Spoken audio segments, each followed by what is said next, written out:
Tayo ay manalangin. Diyos na makapangyarihan sa lahat, may lalang ng langit at lupa. Diyos ng kapayapaan at pag-ibig, Ikaw ay aming dinadakila at pinasasalamatan dahil sa pagiging matapat mo sa lahat ng oras. Maraming salamat sa iyong pagkilos sa aming buhay, sa iyong pangunguna, at sa pagkakaloob ng aming mga pangangailangan. Tunay na ang iyong pagkilos ay aming nadama sa lahat ng pagkakataon. Ang iyong mga salita na aming maririnig at pag-aaralan sa gabing ito, nawa ay maging tanggulan namin upang manatili kaming malakas at mapuno ng pag-asa.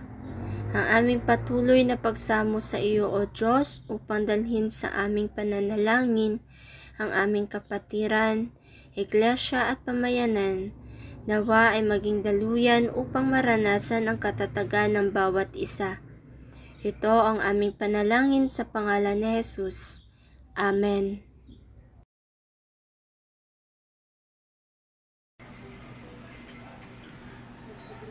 Magandang gabi mga kapatid. Ang ating pagbubulayan ngayong gabi ay matatagpuan sa Ikalawang Hari, mga kabanatang 5, talatang 1 hanggang 14, at sa Bagong Tipan sa Lucas 10, 1 hanggang 2, 16 hanggang 20. Sa Ikalawang Hari 5, 1 hanggang 14 ay nagsasabi ng ganito: Sa Syria ay may isang pinuno ng hukbo na labis na kinalulugdan ng hari pagkat matapang siya, makapangyarihan at pinapatnubayan ni Yahweh, kaya laging matagumpay ang Syria.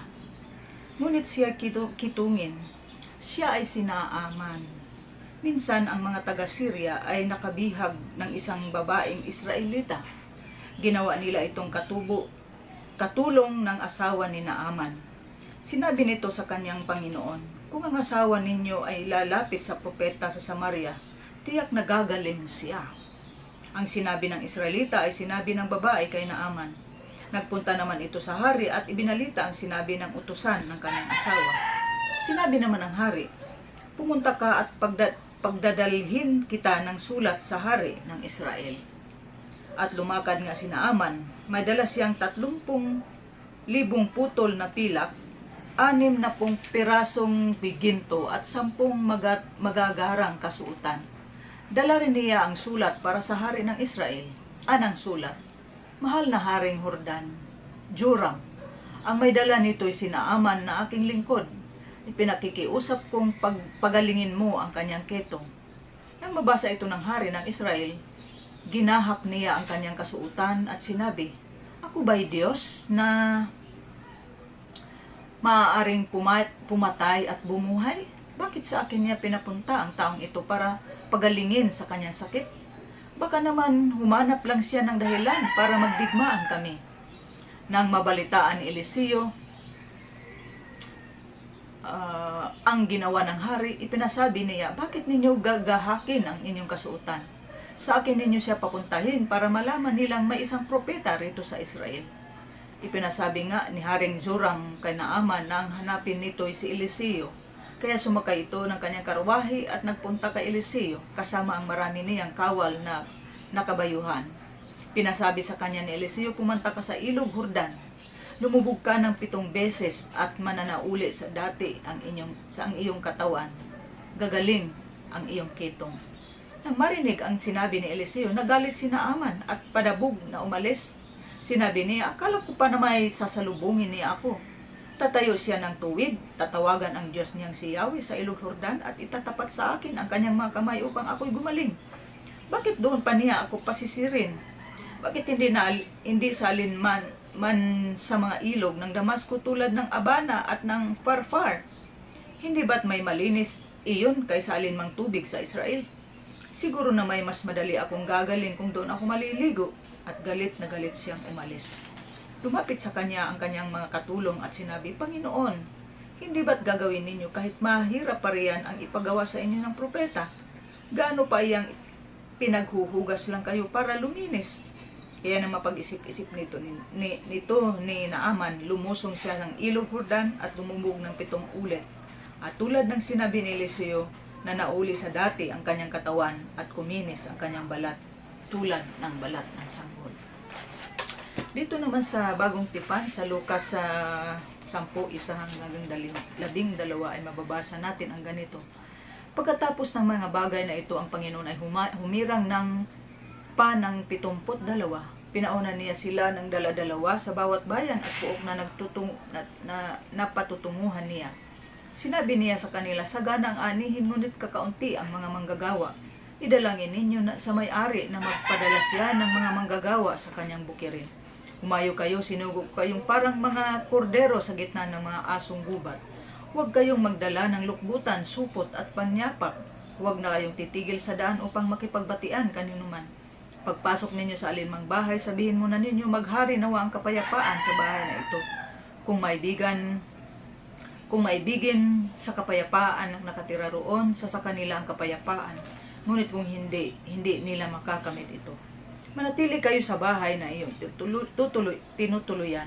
Kanin ninyo at inumin ang anumang idulot sa inyo sapagkat ang manggagawa ay may karapatang tumanggap ng kanyang upa. Huwag kayong magpapalipat-lipat ng bahay. Kapag tinanggap kayo sa alinmang bayan, kanin ninyo ang anumang ihain sa inyo. Pagalingin ninyo ang mga may sakit doon at sabihin sa bayan na lalapit na ang paghahari ng Diyos sa inyo. Ngunit sa alimang bayang hindi tumanggap sa inyo, lumabas kayo sa mga lansangan nito at sabihin ninyo, pati ang alikabok dito na dumidikit sa aming mga paay, ipinapagpag namin bilang babala sa inyo. Ngunit pakatandaan ninyo, nalalapit na sa inyo ang paghahari ng Diyos. Ang nakikinig sa inyo, nakikinig sa akin. Ang nagtatakwil sa inyo, nagtatakwil sa akin. At ang nagtatakwil sa akin ay nagtatakwil sa nagsugo sa akin.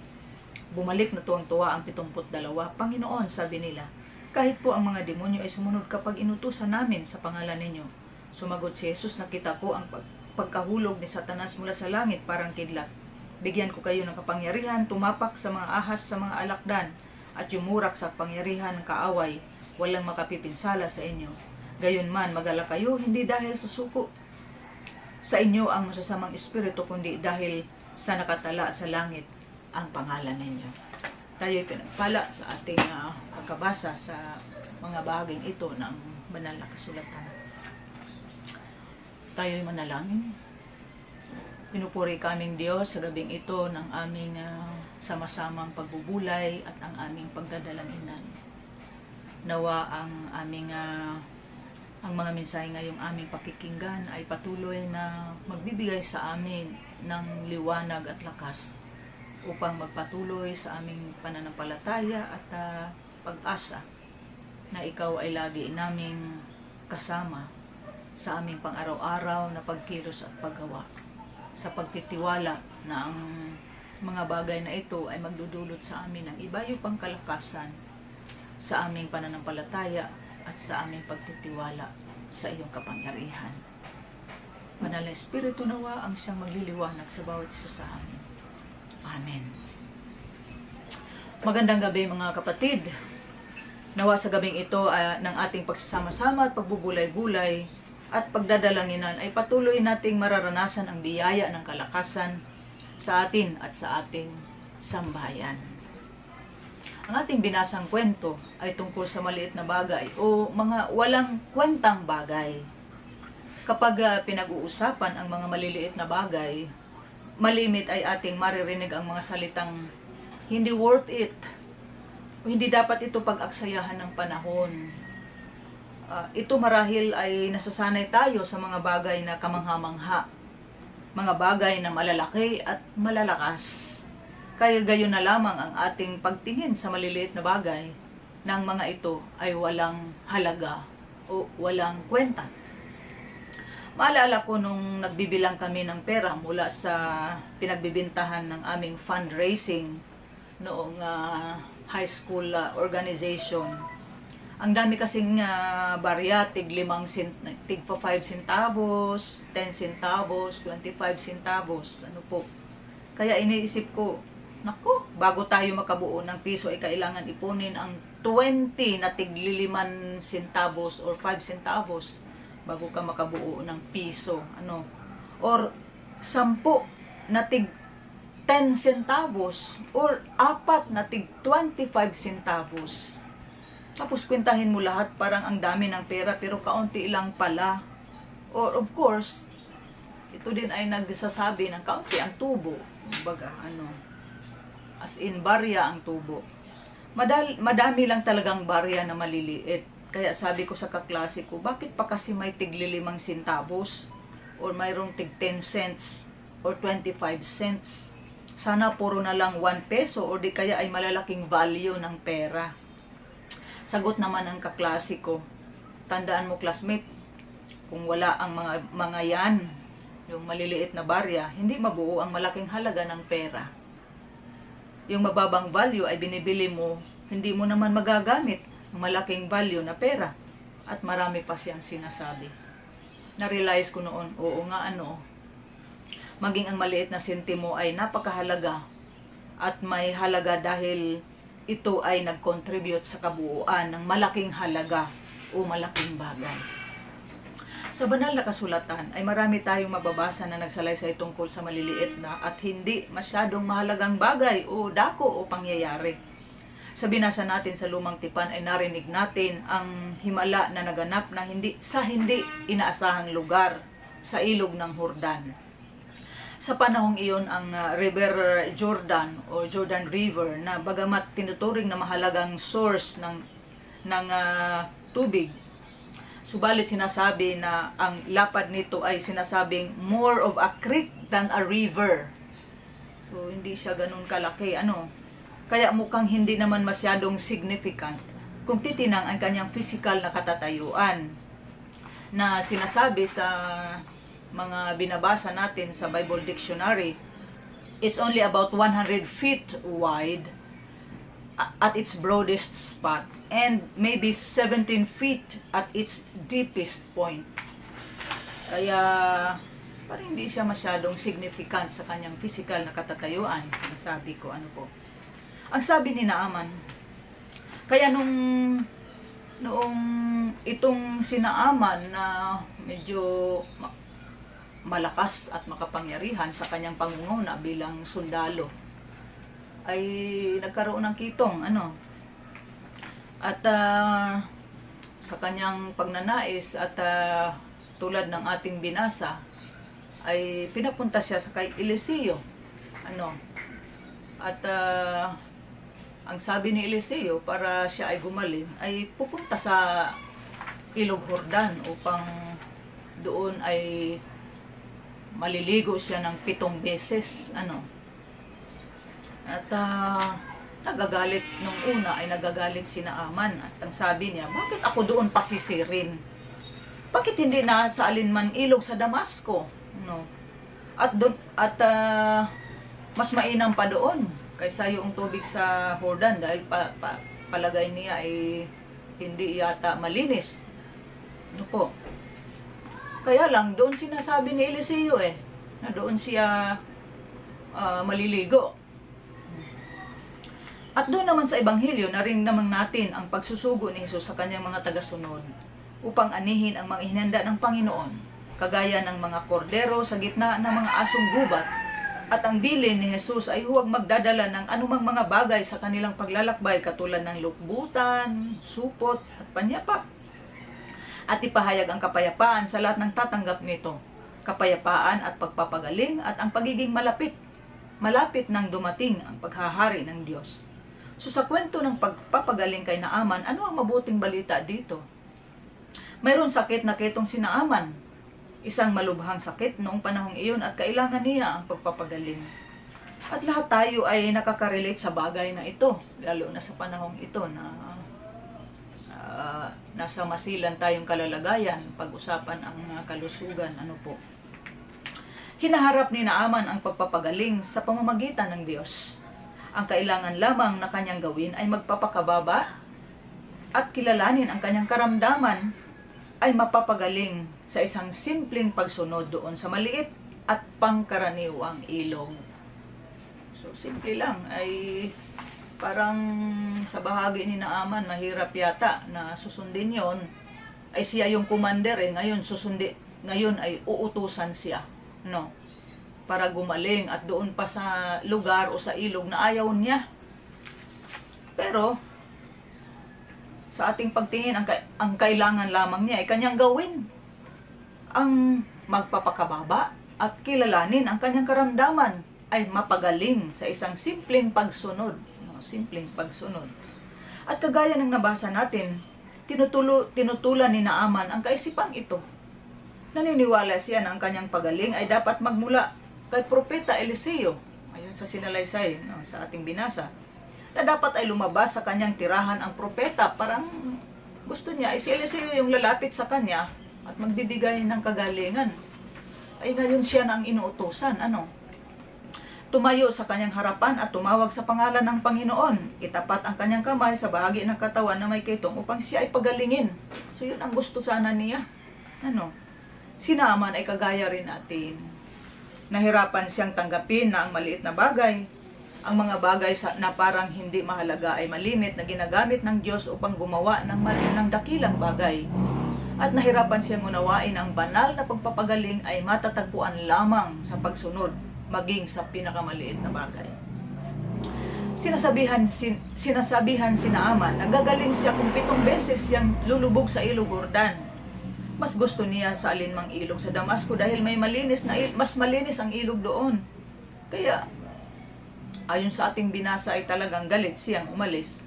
Mabuti na lamang at pinaalalahanan siya ng kanyang mga katulong. Panginoon, hindi ba't gagawin ninyo kahit mahirap pa riyan?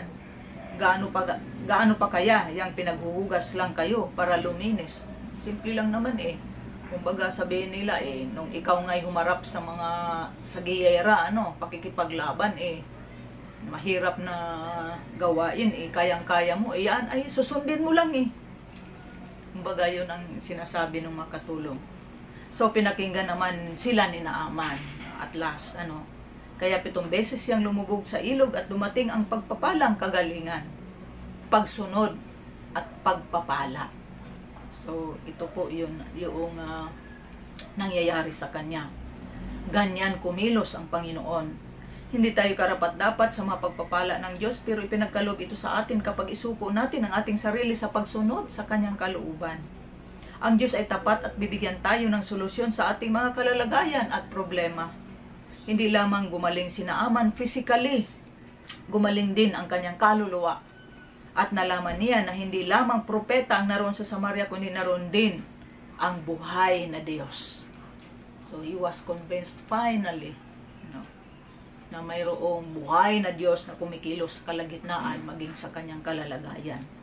Kapag tayo ay naging masunurin sa paraan ng Diyos, kahit ang paraang ito ay walang halaga, seems walang halaga para sa atin, ang resulta nito ay higit pa sa ating inaasahan kung atin itong sundin. Ang maliliit na bagay ay mahalaga lalo na at ito ay layunin ng Diyos at tayo ay naging masunurin.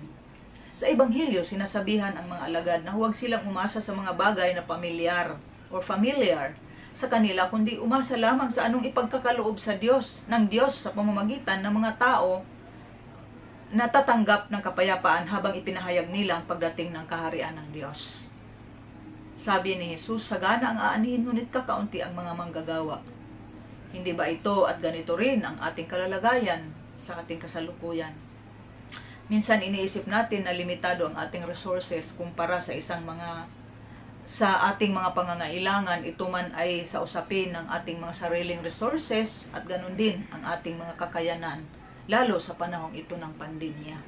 Kaya minsan iyon ang pumipigil sa atin na magbahagi at kumilos tungo sa pagsasakatuparan ng layunin ng Diyos. Paano ba natin maipaabot sa pamayanan ang pag-ibig ng Diyos kung ang puwersang kumikilos sa ating lipunan ay napakalakas ng paglaban sa pag-ibig na ito ng Diyos? Malakas yung puwersa sa labas, paano ba natin mapaglabanan ito?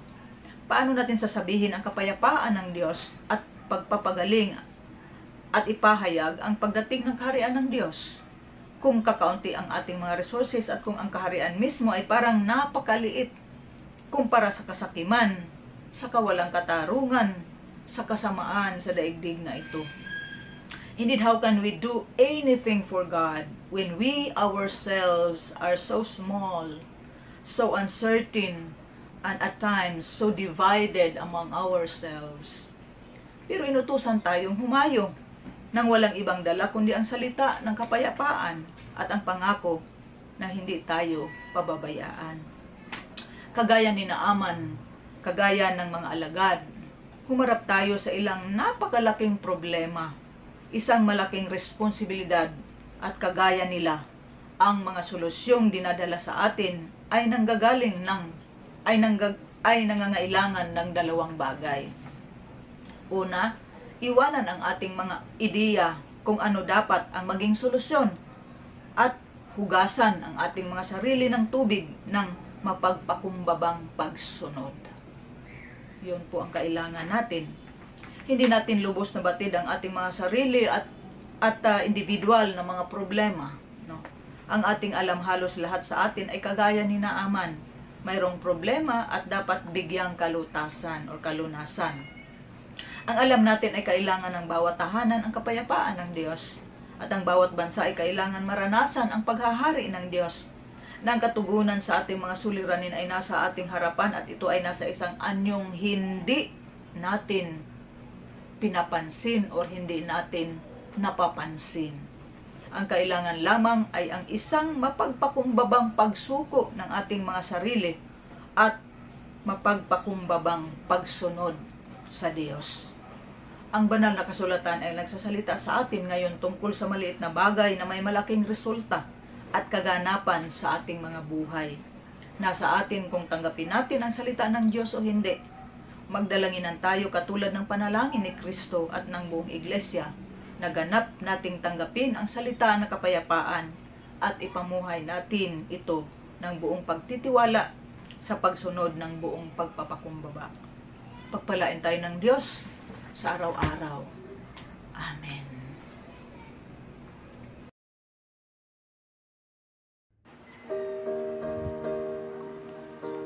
Dumako tayo sa sama-samang pananalangin.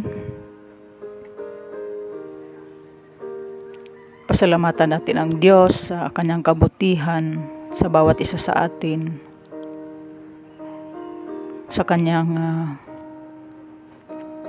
patuloy na pag-iingat sa atin, sa kanyang pagkakaloob ng kalakasan, ng mga tagumpay na ating nararanasan sa buong linggo. Pasalamatan natin ang Panginoon sa mga biyayang ating natatanggap sa araw-araw, sa pagkakaroon ng makakain, mabibili, dahil sa walang humpay niyang biyayang kaloob sa atin. Pasalamatan natin ang Diyos sa ating patuloy na pagkakaisa sa pananalangin upang maramdaman ng bawat isa ang kahalagahan nito sa ating mga buhay, lalo't sa panahon ito ng ating kalalagayang napakahirap. Pasalamatan natin ang Diyos sa patuloy niyang pagkakaisa sa atin, sa ating mga sama-samang pakikiisa sa gawain,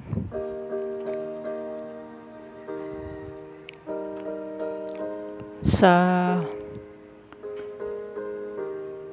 pagsisikap ng bawat isa na maabot ang ating mga kapatiran, maging ang ating mga mahal sa buhay,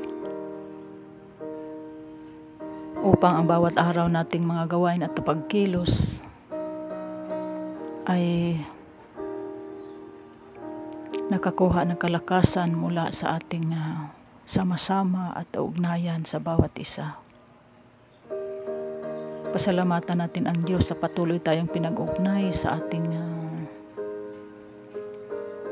mga pananalangin, ng ating pananampalataya, at ng ating patuloy na pagtitiwala na ang Diyos ay lagi nating kasama sa ating araw-araw na pakikibaka sa buhay.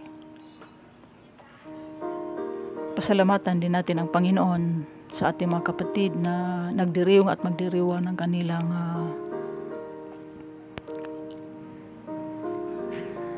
kaarawan sa buong linggong ito. Pasalamatan natin ang mabiyayang araw na ipagkaloob sa kanila upang magiging matagumpay ang bawat paglalakbay na kanilang lalakarin, at pangunahan sila ng ating Panginoon sa kanilang mga dalahin at mga pasanin sa araw-araw. Dalhin po natin ang iba pa nating mga pasasalamat sa ating Panginoon at katugunan na Kanyang ipinagkaloob sa atin sa ating mga personal na mga kahilingan para sa Kanya.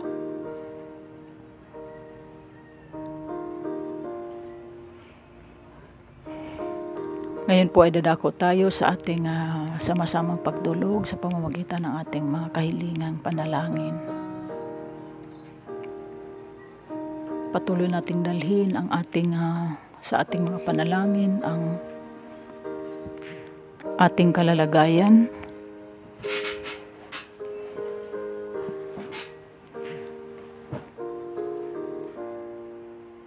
lalo't higit sa ating mga kapatid na ngayon ay nasa mahirap na kalalagayan sa kanilang mga tahanan, being exposed at nagiging positibo sa virus. Dalangin namin na nawa ang mapaglingap na kamay ng Diyos ng kalakasan at kagalingan ay idudulot sa kanila at sa bawat isa upang mapaglabanan ang ganitong karamdaman na may buong pagtitiwala na ang Diyos ay laging nasa kanila, nagbibigay ng pag-asa at nang madama ang kalakasan at kagalingang idudulot ng Panginoon sa kanila sa pamamagitan ng pagtitiwala sa Kanya. Atin ding patuloy na idalangin ang ating mga kapatid na nasa kanilang mga tahanan at sa paggamutan dahil sa karamdaman. Ang Kuya Pablo Gonzales at ang iba pa nating mga kapatid. Ang mga pamilya na patuloy na nagsisikap na maging malakas upang ang buong tahanan ay makaranas ng patuloy na kapayapaan at kagaanan sa kanilang mga damdamin. Dalangin natin na nawa ang Panginoon ang siyang patuloy na magbibigay sa kanila ng kalakasan at sa pag-asang ang lahat ng ito ay malalampasan sa pamamagitan ng kanyang dulot na kagalingan.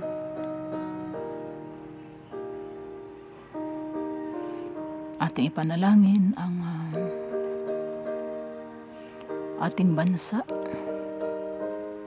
sa kanyang patuloy ding pagharap sa iba't ibang hamon at ng banta ng seguridad at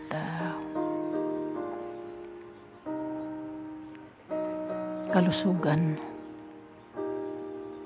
Ganun din naman ang mga patuloy na nagaganap na korupsyon.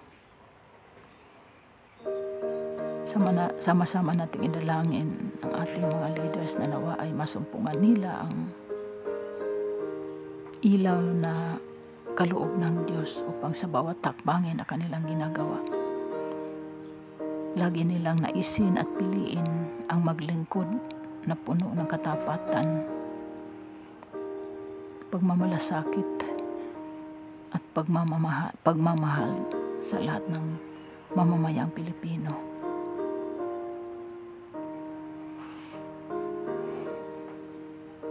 Ating idalangin na nawa ay masumpungan nawa ng mga leaders ang tamang desisyon ng sama-samang pagkilos.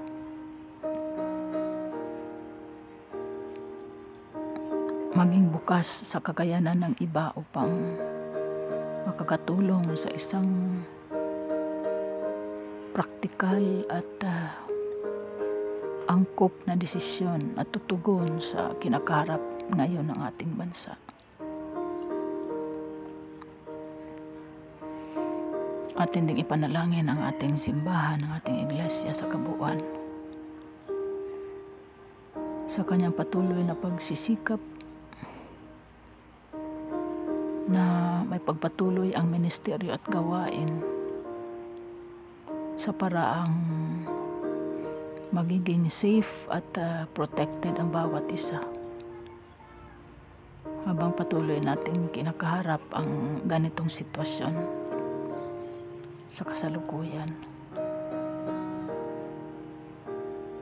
Nawa ang ating ipanalangin na nawa sa gitna ng kahirapang ating dinadanas, patuloy tayo maging bukas sa pagbabahagi at pagmamalasakitan sa isa't isa upang ang ating buhay at ministeryo at ating pananampalataya ay mananatiling matibay sa gabay at pangunguna ng ating Panginoon.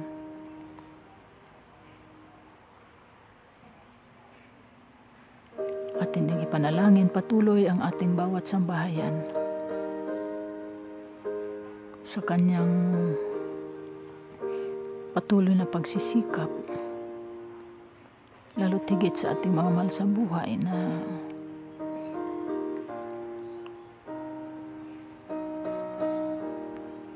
nagbubuwis ng kanilang lakas, panahon, maging ng kanilang kalusugan at sarili upang matulungan, maalalayan ang pangangailangan ng pamilya. Dalangin natin na patuloy na silang protektahan ng Panginoon at bigyan ng kalakasan. magiging ligtas sa anumang mga hindi magagandang pangyayari at lukuban ng kanyang dugo upang sila ay manatiling malakas, makapagbibigay ng kanilang buo sa buhay, alang-alang sa kalakasan, kalusugan ng kanilang pamilya. At ipinalangin ang ating mga estudyante sa kanilang patuloy ding pagsisikap na matuto. Nawa ang patience, pagiging resourceful, pagiging masikap sa kanilang pag-aaral, nawa ay ipagkaloob sa kanila ng ating Panginoon upang hindi sila manghihinawa sa ganitong klase ng uri ng edukasyon na inihain ng ating sistema dulot ng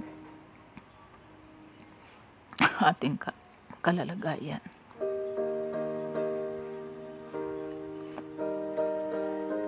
Tuloy tayong magdalanginan sa isa't isa upang ang mapagsubok na ito ay ating malalampasan at ang bawat tahanan ay manatiling matatag sa kanilang pananampalataya, lalo tigit sa mga mahal sa buhay na malayo sa kanilang tahanan. Ating idalangin, anawa ay patuloy tayong pag-unain ng ating pananampalataya at pagdadalanginan upang ang ating araw-araw na pagkilos ay mapuno ng lakas at maranasan natin ang pag-iingat na mula sa ating Panginoon. Iba pa nating mga kahilingan ay ating dalhin sa ating Panginoon.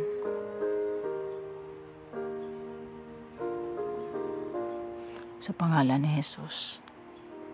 Amen.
Tayo ay manalangin. Nagpapasalamat kami, Panginoon, sa iyong kabutihan sa bawat isa sa amin. Salamat na nagpapatuloy ang aming pagdadalanginan ng sama-sama upang bilang magkakapatiran ay patuloy naming madama ang kalakasan at patuloy din namin idudulog ang aming mga kapatid sa pamamagitan ng aming pananalangin para sa katugunan at patuloy mong pagkilos sa aming mga buhay, lalo't higit sa aming mga kapatid. Salamat sa iyong mga salita na patuloy na nagpapaalaala sa amin. Kami ay nanghahawakan sa iyong patuloy na kabutihan sa bawat isa sa amin. Patuloy kaming mga hawakan sa iyong mga pangako sa bawat isa sa amin. Na lahat ng aming dinadanas, ikaw ay kumikilos at ang iyong presensya ay patuloy na nagpapabago sa aming mga naguguluhimihan ng mga isip, sa aming mga takot at pangamba. Salamat sa kasiguruhang ikaw ay lagi naming kasama, aming dakilang Diyos. Dalangin namin na nawa sa gabing ito ng aming pamamahinga ay baunin namin ang kalakasan na nagmumula sa iyo upang ang aming kapahingahan sa gabi ay magdudulot sa amin ng panibagong lakas sa bukas. Kasama ang aming buong sambahayan. Ikaw nawa po ang manguna sa bawat isa sa amin, Panginoon. At ang aming mga buhay ay laging umaasa sa iyong biyaya at sa iyong pangunguna. Ito po ang aming panalangin sa tanging pangalan ni Jesus. Amen.